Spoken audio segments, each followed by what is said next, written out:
समय कौन बिगाड़ेगा? मैं तो सीधा वही लग्जरी बस में बैठूंगा, मर्सिडीज वाली, सीधा 1 घंटे में अहमदाबाद। हर आदमी यही चाहता है, लेकिन वहां एक और बस पड़ी हुई है जिसमें कोई बोर्ड ही नहीं लगा है, जिसमें कोई बोर्ड ही नहीं लगा है, वो वाया भी नहीं है, जहां जिसको जाना है वो बैठ जाए। उस बस के पास हर पैसेंजर जाकर पहले डायरेक्ट बैठेगा? नहीं बैठेगा। हम बस के ऊपर वाया भी पड़ेंगे, चलो उसमें जगह नहीं है, इसमें बैठ गया, उसमें जगह नहीं है, इसमें बैठ गए, लेकिन जिसमें बोर्ड ही नहीं है हम पूछेंगे भाई साहब ये बस कहां जा रही है, उसमें सीधा कदम नहीं बढ़ाएंगे। लोकल बस है, गुजराती में उसे ठाठू कहते हैं।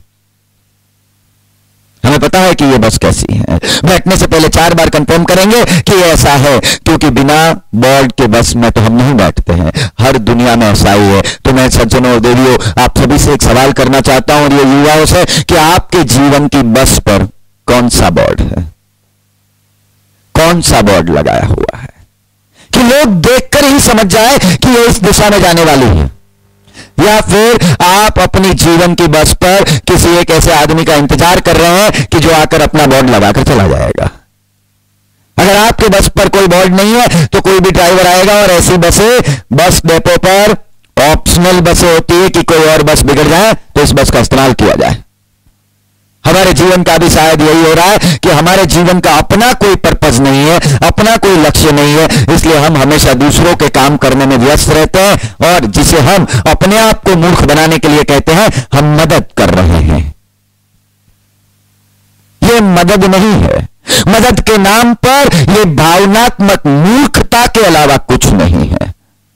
मैं तो इसे भावना भी नहीं कहूंगा, मैं इसे कहूंगा सिर्फ मूर्खता है, जिसे आप भावना कह रहे हो, इमोशन कह रहे हो, और फिर आप कंप्लेन कर रहे हो कि सर मेरे इमोशन में लोग मेरा गलत फायदा उठाते हैं। तुम्हारा कोई गलत फायदा उठा नहीं रहा, तुम्हारी बस ऐसी बिना बोर्ड की है कि तुम इसी काम के हो। लोग जानते हैं कि इस बस को कभी भी रोका जा सकता है, और ये गुजरात सरकार ने, हर एक सरकार ने एक बोर्ड लगाया हुआ है, थोड़ो जहां भी आप हाथ कर दोगे बस रुक जाएगी। यानी लिफ्ट मांगने के लिए क्या करना है? हाथ करना है। मैं कल अहमदाबाद गया था तो लोग ऐसे खड़े थे, बस को या किसी और गाड़ी को लिफ्ट मांग रहे थे, लेकिन आपने कभी किसी आदमी को जिसको लिफ्ट मांगने की आदत है, मुफ्त में जाने की आदत ही है, वो 1 रुपया भी खर्चेगा नहीं, ऐसे किसी आदमी को रेलवे ट्रैक पर, राजधानी एक्सप्रेस के रेलवे ट्रैक पर, राजधानी एक्सप्रेस के सामने लिफ्ट मांगते देखा? कि राजधानी एक्सप्रेस आ रही है और राजधानी को कह रहा है रुको? नहीं कहेगा, क्योंकि अगर वो हाथ फैलाएगा तो राजधानी उसका हाथ काट के चल देगी। कुछ लोग इतने गतिशील होते हैं जिनके जीवन में कोई हाथ करना पसंद नहीं करता है। हमारी स्पीड जो है वो इतनी स्लो है कि हमें कोई भी लिफ्ट के लिए हाथ खड़ा कर देता है। तुम्हें लोग अपना काम इसलिए सौंपते हैं और सौंपने की हिम्मत करते हैं क्योंकि तुम्हारे कर्मों की स्पीड जो है, जीवन के कर्मों की स्पीड वो इतनी स्लो है कि हर आदमी सोचता है हाँ ये मेरा काम कर सकता है क्योंकि ये फ्री है। ये स्लो है। गतिशील वाहनों के साथ कोई मजाक नहीं करेगा। मेरी तो गाड़ी एक्सप्रेस से गुजरती है, लिफ्ट मांगने वाला खेत तक घुस जाएगा क्योंकि उसको डर लगेगा ये थोड़ा सा स्टीयरिंग यूं करेगा मुझे उड़ा देगा। इसकी गाड़ी में लिफ्ट नहीं मांगनी चाहिए। आप यहां इसे गाड़ी की स्पीड ना समझकर अपने कर्मों की स्पीड समझो। आप अपने जीवन में इतने व्यस्त रहे, अपने लक्ष्यों की प्राप्ति की ओर इतनी गतिशीलता की ओर आगे बढ़े कि कोई अपना काम सौंपने का हिम्मत शुदा, विचार शुदा ना करे। वो समझ जाए कि नहीं ये बहुत व्यस्त आदमी है, इसको काम नहीं सौंपा जा सकता, किसी और को ढूंढो। आप भी देखना अपने फ्रेंड सर्कल में आप उसी फ्रेंड को चुनोगे छोटा बड़ा काम देने के लिए जो आपको पता ही होगा कि हाँ ये कर ही लेगा, ये अपना काम छोड़ के भी करेगा। आप भी सिलेक्ट करते हो किसी को कोई और आदमी जो हमेशा व्यस्त रहता है वो आपका दोस्त है, फिर भी आप उसको फोन नहीं करोगे क्योंकि आपके दिमाग में उसकी इमेज है नहीं इसको काम नहीं सौंपा जा सकता, ये खुला मना कर देगा, ये व्यस्त है, मेरा फोन भी नहीं उठाएगा। आपके बारे में कैसी इमेज है आपकी सोसाइटी में, आपके दोस्तों में? क्या आपको लोग हमेशा अपना काम सौंप देते हैं? इससे आप अपनी महानता मत समझो, हाँ मैं मदद कर रहा हूं, नहीं, तुम मूर्खता कर रहे हो। तुम अपने मूलभूत कार्यों का समय जो अपनी प्रगति के लिए जो खर्च करना चाहिए वो समय तुम किसी और के कार्यों के लिए दे रहे हो। हर कार्य करने से पहले सोचो, हर कदम उठाने से पहले सोचो क्या ये कदम मुझे अपनी सफलता की ओर ले जाएगा? अगर हां तो वो कार्य करो, वरना नहीं। मदद उसे नहीं कहते, मदद की परिभाषा ही अलग है। किसी के यकीन करने या ना करने से, 90% लोगों के मानने या न मानने से सच्चाई बदल नहीं जाती। सदियों से अगर कोई बात झूठी चली आ रही है तो वो सदियों पहले भी झूठी थी और सदियों बाद भी झूठी है और आज भी झूठी है, चाहे उसे 1 लाख लोग मानते हो या 1 लाख लोग नकारते हो, क्योंकि नकारने वाले गधे हर जगह मिलेंगे। आपने कभी सुना कि गधों का गांव होता है? कहीं यह सुना मूर्खों का गांव होता है? वर्ल्ड में कहीं है जहां बोर्ड लगाए हुआ है ये मूर्खों का गांव है? नहीं, मूर्खों का गांव नहीं होता, गधों का गांव नहीं होता। गांव में गधे होते हैं, गांव में मूर्ख होते हैं। ऐसे सदियों से मूर्ख चले आ रहे हैं जो अपनी असफलताओं को छुपाने के लिए, अपनी कमजोरियों को छुपाने के लिए ऐसी कहावतों का सहारा लिया करते हैं और ऐसी चीजों का, मदद जैसी। मदद की बात ही अलग है, वो लिखा हुआ है कि मदद क्या कहते हैं। इसलिए सबसे पहले दिशा भटकना बंद कर दे, और ये एक ही दिशा में राजधानी ही चल सकती है। कर्म की गतिशीलता के साथ ही जाया जा सकता है। इसलिए लक्ष्य बड़ा सोच समझकर इतना जोरदार तय करें कि आपकी गतिशीलता इतनी बढ़े कि आपके जीवन में कोई ऐसा हाथ मांगने वाला आए नहीं, रोकने वाला आए नहीं।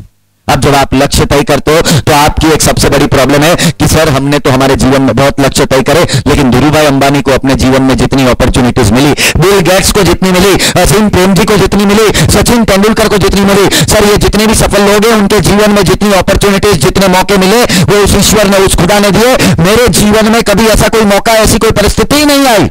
We are always waiting for the opportunities. If you wait for the opportunities, opportunity will never come. Mind it well. ये सबसे महत्वपूर्ण सूत्र और सबसे महत्वपूर्ण मुद्दा है।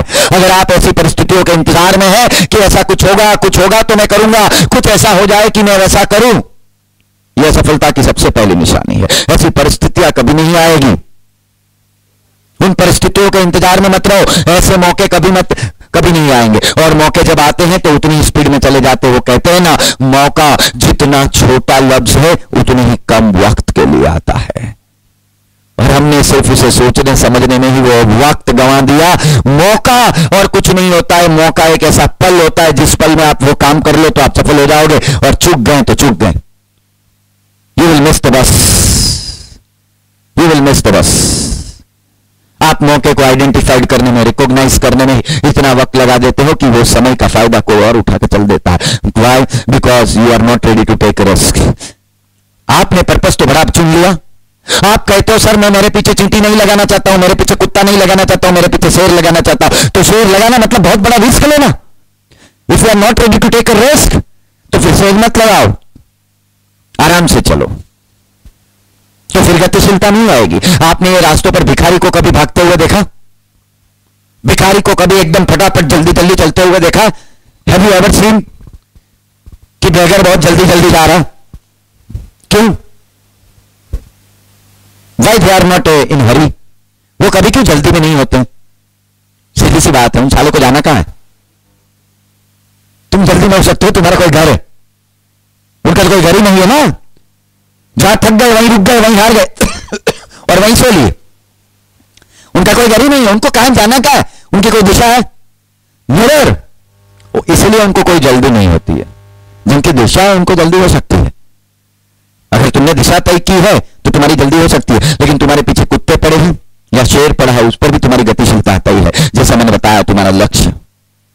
लेकिन लक्ष्य तय करने के बाद सबसे बड़ा एक गुण, सबसे बड़ी एक क्वालिटी तुम्हारे अंदर डेवलप करो, मौके को पहचानने की, मौके को पकड़ लेने की। और मौका तुम चाहते हो सर उसे पकड़ने के लिए क्या करें? तो मैं एक सक्सेसफुल आदमी की एक इंटरव्यू आपको बताता हूं। वो सक्सेसफुल आदमी 1910 में हुआ, और उसका जब इंटरव्यू लिया गया, जैसे पत्रकार लेते हैं सफल आदमी का इंटरव्यू, तो उसने कहा सर आपके जीवन की सफलता का सबसे बड़ा रहस्य क्या है? बोले मैंने अपने जीवन में जितने भी मौके आए वो सारे मौकों का पूरा दिल से, पूरे कर्म से मैंने इस्तेमाल किया, सारे मौकों का इस्तेमाल किया, इसलिए मैं आज यहां हूं। लेकिन पत्रकार ने कहा लेकिन सर ऐसे मौके सबके जीवन में तो आते नहीं, आपके पास ऐसी कोई स्किल होगी ना कि आपने उन मौकों को पहचाना?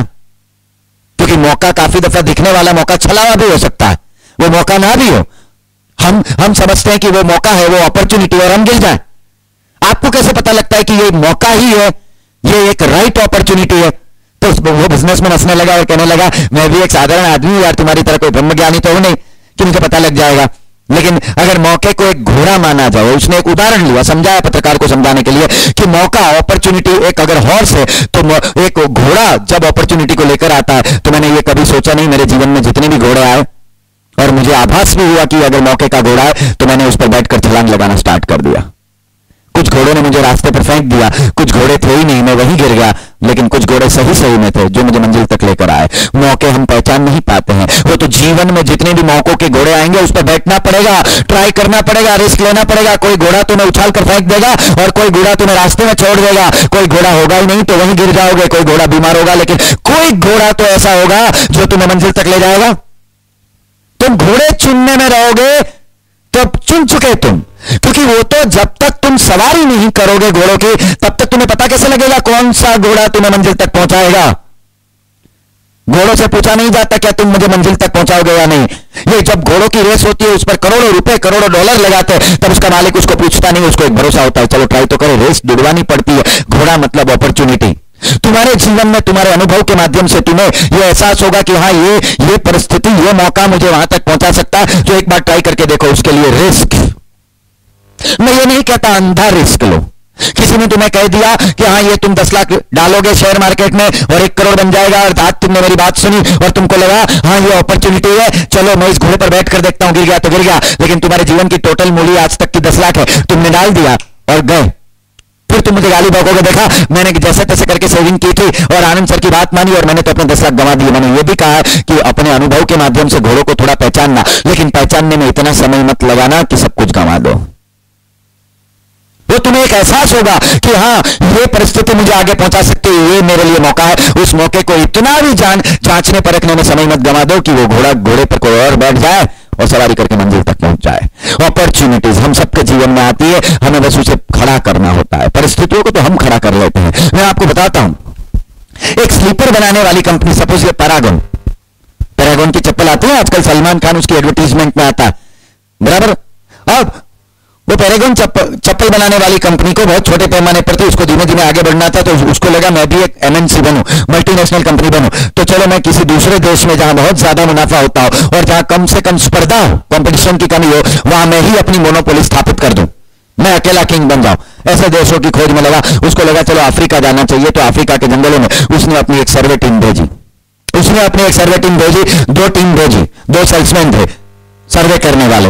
एक सेल्समैन, दोनों सेल्समैन एक महीना रहकर सर्वे करके जब वापस आए तो एक सेल्समैन ने कहा नहीं सर, वहां चप्पल पहनने का बिल्कुल ट्रेंड नहीं है, वहां सब आदिवासी रहते हैं, वहां सब जंगली लोग रहते हैं, वहां इतने गरीब लोग हैं कि वहां